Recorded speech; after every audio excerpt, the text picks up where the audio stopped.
Hi there, Nick Dutch back on the camera again one more time. Hi there, how the heck's it going? I've got an inquiry here. It says, Nick, I have a question. Do you use any other decks beside the Thoth deck? If you do you read those using the same method as you use for reading the Thoth deck? I'm asking this because the Thoth deck has some differences compared to the standard deck. Crowley changed some of the numbers on some of the cards. Does this affect the method of reading them? Bottom line, probably not.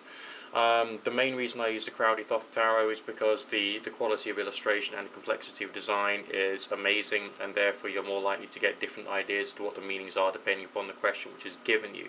That's why I use it. So it's very good as a divination deck. Not quite as good, I would say, for something of, well, I mean, this was like designed as part of a religious way of life or a religious paradigm, okay? So for its own religious paradigm, it's okay. If I was to use, let's say, the Merlin Tarot, I'd probably have to be much more into the ideas inherent in the story of Merlin or some forms of paganism associated with Merlin. It depends upon what kind of mythology you are connected to. And yeah, the Merlin Tarot has a completely different major arcana to the Thoth Tarot, as well as to like the Rider-Waite Tarot, deck of Tarot of Marseille, and so on and so forth. So they are all different because they're all there to express essentially different forms of religious and psychological, spiritual and political truths.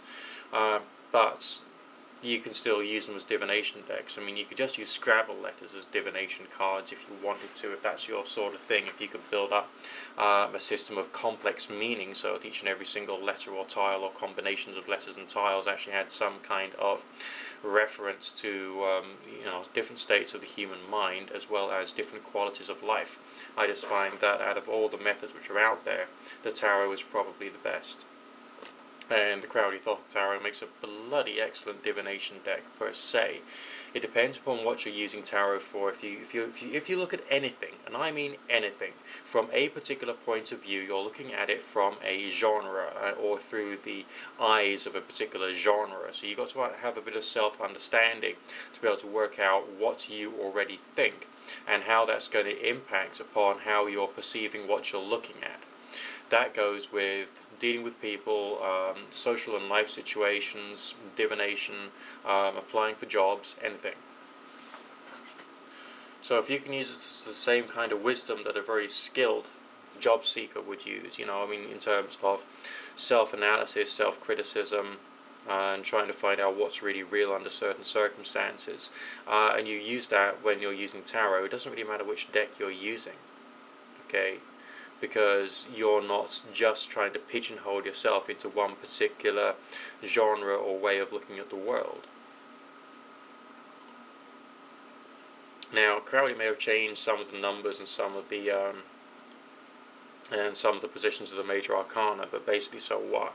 He was doing that for his own religious purposes, because essentially it's a religious tool, okay? It's like a Bible in its own right. But I'm not using it for that. I'm using it for the more spiritualistic interpretation, which means that, just like Crowley said about the tree of life, you treat that like a filing cabinet, and each and every single one of these spheres and paths and all the rest of that is like a drawer in a filing cabinet with a label on it. But you've got to fill it up with everything from your life experience and your own self-knowledge, so that you then have a bit of reference material to go to when that particular sign comes up or those particular feelings come up when you're in a reading scenario. So that's more or less the way in which I treat it, and you can do that with any deck.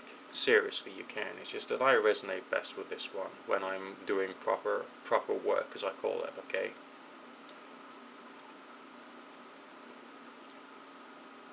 And I'm sure, different people who use tarot will use tarot differently and will use tarot decks differently. I knew one lady who absolutely swore by the tarot of the cat people.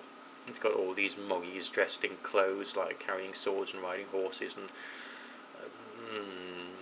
not quite my vibe.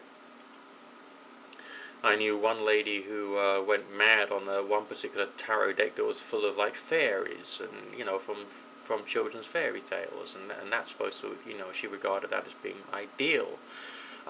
Doesn't quite go with me, if you get my drift. It doesn't quite have that kind of like depth of an analytical understanding. I'm sure she was a very empathic, loving individual, but I needed something a little more descriptive, a little more articulate in terms of the imagery. Let's just pick up a card at random, shall we? There we go. Six of Swords. Just check it out. Full of angles, precise lines, very carefully hewn and cut and drawn. And then, of course, you got the religious symbols in the middle of it. So it looks almost like a stained glass, but without the staining, but with each and every single pane that's been meticulously put in place. Precision of craftsmanship, maybe. It just feels measured, meticulous, geometrical, precise, planned. And it's got the word at the bottom of the card. I don't know whether you can see that. It says the word science. And you look at it and you think, yeah, that is a very good artistic representation of like science or a scientific experiment. It requires thought, planning, preparation. It requires making sure you got everything in place, you understand what you're doing, you're taking careful measurements, you're thinking about the consequences and all the forces involved. It's amazing. And of course it's got the symbol of Mercury right at the very top of the card. I don't know whether you can see that. Mercury is often associated with matters of the intellect. So, deep concentration upon a serious problem. And of course the healing aspect is fortified by the cross in the middle of it. And it's just got so much to it. And therefore, it's got a real meaning to some specific aspects of human life. So, would I get that necessarily from the card from the Merlin Tarot of... the pip cards are pretty bland. But the Major Arcana Tarot card, which has got like the wise magician Merlin in it, after he's gone through his various different earlier stages in life, riding on an animal, doing some kind of animal worship sign with his hands and looking slightly mad. Would I get the same kind of impression from it? I don't think so. It's a different form of artistic expression, and it's the poetry of the artistic expression and the depth of meaning to do with real people and real people's lives that really gets me going. Okay?